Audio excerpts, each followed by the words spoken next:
হর হর মহাদেব, জয় জয় শ্রী রাধে, জয় শ্রীকৃষ্ণ। আজকের রিডিংয়ের বিষয়টা একটা দিদিভাইয়ের রিকোয়েস্টে।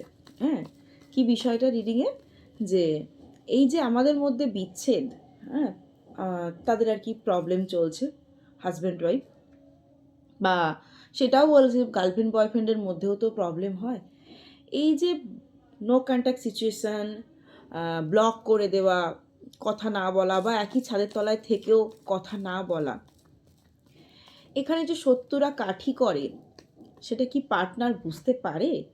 যে এই তৃতীয় ব্যক্তি বাড়িতে থেকেও বা বাড়ির বাইরে থেকেও কাঠি করে, যার জন্যে এই সম্পর্কের মানে পরিণতিটা খারাপ, শত্রুতা যে বৃদ্ধি করে, সেটা কি পার্টনার বুঝতে পারে না বুঝতে পারে না? এটা নিয়ে দিদিভাই একটা রিডিং করুন। তো আজকে রিডিংয়ের বিষয়বস্তু ওটাই। তো সকল ধর্মের মানুষ দেখবেন, সকল রাশির মানুষ দেখবেন, সেম জেন্ডারে থাকা মানুষ দেখবেন, উইডো দেখবেন।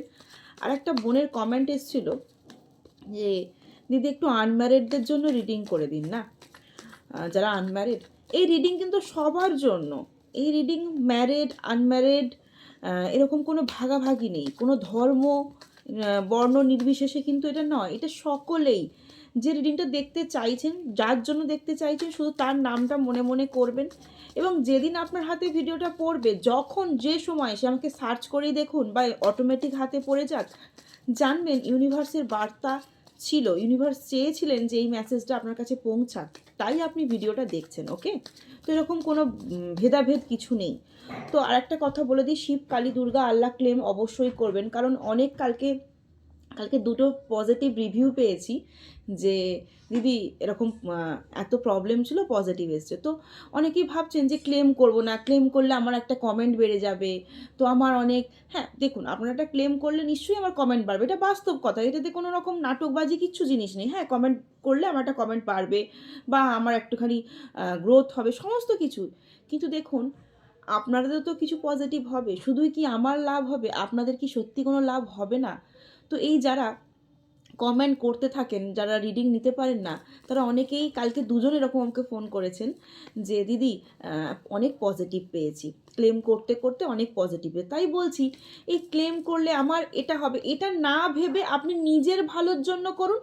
আর অন্যের ভালোটা ভাবলেও কিন্তু আপনার নিজের ভালোটা হবে। তো ক্লেমটা মাস্ট, শিব কালী দুর্গা আল্লাহ যা ইচ্ছে খুশি যেটাকে মনে হয় ক্লেমটা করবেন। তো আমরা দেখে নিই যে আপনাদের যে এত ঝগড়া ঝামেলা, মান অভিমান সমস্ত কিছু চলছে, নো কন্ট্যাক্ট সিচুয়েশন সমস্ত কিছু চলছে, এই যে থার্ড পার্সন, তৃতীয় ব্যক্তি, সেটা ফ্যামিলির হোক, ফ্যামিলির বাইরে হোক, এক্সট্রা ম্যারিচুয়াল অ্যাফেয়ার্সে হোক, সে যে কাঠি করে করে আপনাদের সম্পর্কের অবনতি করছে, সেটা কি পার্টনার বোঝে? ইয়েস, পার্টনার বোঝে, পার্টনার ভালো মতো বোঝে। অনেকের পার্টনার এই 1-2 মাস নোটিশ করছে, ঠিক আছে? আপনার পার্টনার এটাও বুঝতে পারছে যে তৃতীয় ব্যক্তি আপনার সাজগোজ সুখ স্বাচ্ছন্দ্য পছন্দ করে না, এবং আপনি যে স্ট্রাগল করছেন, ফ্যামিলিতে থেকে স্ট্রাগল করছেন, বা রিলেশনশিপে নো ক্যানটাকেই যে স্ট্রাগল করছেন, সেটা প্রচণ্ড পরিমাণে, অনেকের হাজব্যান্ড হতে পারে, অনেকের গার্লফ্রেন্ড হতে পারে, ওয়াইফ হতে পারে, আর্থিকভাবে মানে স্টেবল হচ্ছেন, জানেন তো, গাড়ি বাড়ি কিনছেন, বা অনেকের এডুকেশনের দিক থেকে প্রচণ্ড পরিমাণে ইন্টেলিজেন্ট, সেগুলো তৃতীয় ব্যক্তিরা হিংসা করে, তার ওয়াইফকে হিংসা করে, তার হাজব্যান্ডকে হিংসা করে, এটা কিন্তু বুঝতে পারছে আপনার পার্টনার, কিন্তু বুঝতে পারছে, কিন্তু সে নিজেও প্রচণ্ড পরিমাণে দগ্ধ, সে কী করবে না করবে নিজে ঠিক করে উঠতে পারছে না, এবং সে সবশেষে কিন্তু পজিটিভটাই চাই। সে নো কন্ট্যাক্ট হোক, কন্ট্যাক্ট থাক, যাই হোক, সমস্ত কিছুর মধ্যে কিন্তু পজিটিভটাই খুঁজে পেতে চায়। এবং আপনার পার্টনার বুঝতে পারছে একটা রেস্টুরেন্টে খেতে যাওয়া, একটুখানি হাজব্যান্ডের সাথে বেরোনো বা ওয়াইফের সাথে বেরোনো, পার্কে যাওয়া, ঘুরতে যাওয়া, খাওয়া দাওয়া, এই সমস্ত সমস্ত জিনিসগুলো কিন্তু তৃতীয় ব্যক্তিরা একদম পছন্দ করে না, একদম পছন্দ করে না। এবং পার্টনার এটাও বুঝতে পারে যে আপনি যখন অসুস্থ হয়ে পড়েন না, তখন কিন্তু সেই তৃতীয় ব্যক্তির মনে খুব আনন্দ হয়। এবং পার্টনার এটাও বুঝতে পারে যে আপনি যখন অসুস্থ হয়ে পড়েন, বা আপনি কোথাও হাজব্যান্ডের সাথে ঘুরতে যাচ্ছেন, ওয়াইফের সাথে ঘুরতে যাচ্ছেন, সেটা নিয়ে ফ্যামিলির মা মাসি কাকা জ্যাঠার মধ্যে আলোচনা করে, জানিস তো আমার ছেলে বা আমার বৌমা, আমার এই সেই হ্যান ত্যান, কি আমার যে বৌমা হবে বা আমার যে জামাই হবে সে এই সমস্ত করে করে বেড়াচ্ছে, জানিস তো? এই সমস্ত নিজের পরিবারের মধ্যে আলোচনা করে, অন্য কারোর সঙ্গে আলোচনা করে, নিজের ফ্যামিলি, মামা মাসি পিসি কাকা জ্যাঠা, হ্যাঁ, এই সমস্তর মধ্যে আলোচনা করতে থাকে। এই আজকে বেরিয়ে চলে গেল, এই আজকে খেতে নিয়ে চলে গেল, আজকে আমাকে বোধহয় ভুলে যাবে, হ্যাঁ, দুদিন পরে ছেলে বোধহয় পর হয়ে যাবে। এটা একদম বাস্তব কথা, জানেন তো? হ্যাঁ, এই বৌমার বিয়ে দিয়ে ওই মেয়ের সঙ্গে বিয়ে দিয়ে দিলে আজকে বোধহয় আর আমার ছেলে আমাকে চিনতে পারবে না, বা বিয়ে হয়ে যাওয়ার পরও বিয়ে হয়ে গেছে বলে বোধহয় আমার ছেলে আমাকে পর করে দিয়েছে।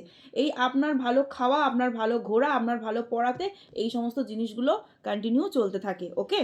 এবং আপনার পার্টনার ব্যালেন্স করে চলার চেষ্টা করে, সব বোঝে, আপনার পার্টনার সব বোঝে যে আপনাকে হিংসা করে, আপনাকে সমস্ত কিছু করে, সব বোঝে, তারপরেও সে ব্যালেন্স করে, আপনার কাছে ফেস করে না, আপনাকে সেটা ফেস করে না, কারণ সে দ্বন্দ্বে থাকে, মানে তার দুটো হাত দুজন ধরে টানাটানি করছে। যদি মেয়ের ক্ষেত্রে হয় একদিকে তার ফ্যামিলি, একদিকে অন্যজন, আর ছেলের ক্ষেত্রে হলে একদিকে তার মা আর একদিকে তার বউ, এই দুজনে মিলে তার হাত ধরে টানাটানি করছে। সে আপনার পার্টনার দ্বিধা দ্বন্দ্বের মধ্যে পড়ে গেছে, কি করবে না করবে ডিসিশন নিতে পারছে না, কনফিউশন। বউকে যে ছাড়বে কি বউকে ধরবে, হ্যাঁ, কি গার্লফ্রেন্ডকে ধরবে কি গার্লফ্রেন্ডকে ছাড়বে, যাদের বিয়ে হয়নি তাদের ক্ষেত্রেও কিন্তু আপনার পার্টনার কিন্তু মানে দ্বিধাদ্বন্দ্বে পড়ে গেছে, কি করবে ঠিক, একদিকে পরিবার একদিকে আপনি, সে কি করবে না করবে ঠিক করে উঠতে পারছে না, ব্যালেন্স করার চেষ্টা করছে কিন্তু পারছে না। তো একবার ক্ল্যারিফাই করে নেব, এখান থেকে যে পার্টনার কি সত্যি বুঝতে পারে যে আপনার সঙ্গে কাঠি করা হচ্ছে, পার্টনার কি বুঝতে পারে না, হ্যাঁ বুঝতে পারে, দ্য লাভার্স কার্ড। তারপরেও সে আপনাকে ভালোবাসে, no contact situation, divorce case চলছে, ডিভোর্স হয়ে গেছে, পার্টনার এখনও বুঝতে পেরে গেছে, ডিভোর্সের পর রিম্যারেড হয়েছে তখনও পার্টনার বুঝে গেছে যে আজকে কিন্তু ফ্যামিলিতে এই সমস্যার জন্য আজকে আমাকে রিম্যারেড করতে হলো, বা আমার আজকে ডিভোর্স কেস চলছে, পার্টনার বোঝে, পার্টনারের কিন্তু আজকে রিম্যারেড হয়ে গিয়েও কিন্তু পার্টনার কিন্তু আপনাকেই ভালোবাসে, মানে আপনার এক্সের কথা বলছি, সে এক্স গার্লফ্রেন্ড হোক, এক্স বয়ফ্রেন্ড হোক, এক্স হাজব্যান্ড হোক, এক্স ওয়াইফ হোক, সেখানে কিন্তু আপনার প্রতি ভালোবাসাটা কোথাও না কোথাও এখনও জীবিত আছে, সেই ভালোবাসা নষ্ট হয়নি, বুঝে গেছে। পলিটিক্সের কার্ড, আর কিছু বলতে হবে, আর কিছু বলতে হবে না। প্রতিনিয়ত যে আপনার সঙ্গে পলিটিক্স করা হয় পার্টনার জানে আপনার সুখ স্বাচ্ছন্দ্য বুঝতে, মানে পছন্দ করে না, আপনাকে ধরে বেঁধে রাখতে চায়, খাঁচায় বন্দি করে রাখতে চায়, পার্টনার সেটাও বুঝতে পারে। আপনার কোয়ালিটি, আপনার ঘুরতে যাওয়া, এই সমস্ত জিনিসগুলো একদমই ফ্যামিলির লোক মেনে নিতে পারে না, আপনার ভালো ড্রেস আপ মেনে নিতে পারে না, আপনাকে খাঁচায় বন্দি করে রাখতে চায়। পার্টনার জানে, পার্টনার কন্ট্রোল করতে চায়, পার্টনারের ভিতরে না মাথার মধ্যে পেন হয়, বাট কন্ট্রোল করতে পারে না, বার্ডেন, পার্টনার নিজেও বার্ডেন হয়ে যাচ্ছে। কোন দিকে যাবে রে ভাই? একদিকে বউ, একদিকে গার্লফ্রেন্ড, একদিকে মা, একদিকে মাসি, একদিকে পিসি, কোথায় যাবে রে ভাই সে? বার্ডেন, পুরোপুরি সে বার্ডেন। কিছু বন্ধু বান্ধব, এখানে ফ্রেন্ড সার্কেলসও জড়িত রয়েছে, 10 জনের কথা মাথায় সে নিতে পারছে না, একবার সে ঠিক ওয়েতে যাচ্ছে, আপনার সাথে একবার কন্ট্যাক্ট করার চেষ্টা করছে, আপনাকে ফিরিয়ে আনার চেষ্টা করছে, বা ডিভোর্স কেসটাকে স্টপ করে দেওয়ার চেষ্টা করছে, যে না আর ডিভোর্স কেসটাকে আমি কন্টিনিউ করব না, বা নো কন্ট্যাক্ট সিচুয়েশন হয়েছে, তাকে ফিরিয়ে নিয়ে আসার, ফ্রেন্ড সার্কেলস, রিলেটিভ তাকে বার্ডেন করে দিচ্ছে, যত মানে এটা একবার নানান বুদ্ধি তার মাথার মধ্যে দিচ্ছে, সে নিজে পাজেলড হয়ে যাচ্ছে, কার বুদ্ধি নেব, বন্ধুর বুদ্ধি নেব, মায়ের বুদ্ধি নেব, কাকার বুদ্ধি নেব, জেঠার বুদ্ধি নেব, পিসির বুদ্ধি নেব, বোনের বুদ্ধি নেব, না বইয়ের কথা শুনবো, না বয়ফ্রেন্ডের কথা শুনবো, না গার্লফ্রেন্ডের কথা শুনবো রে ভাই?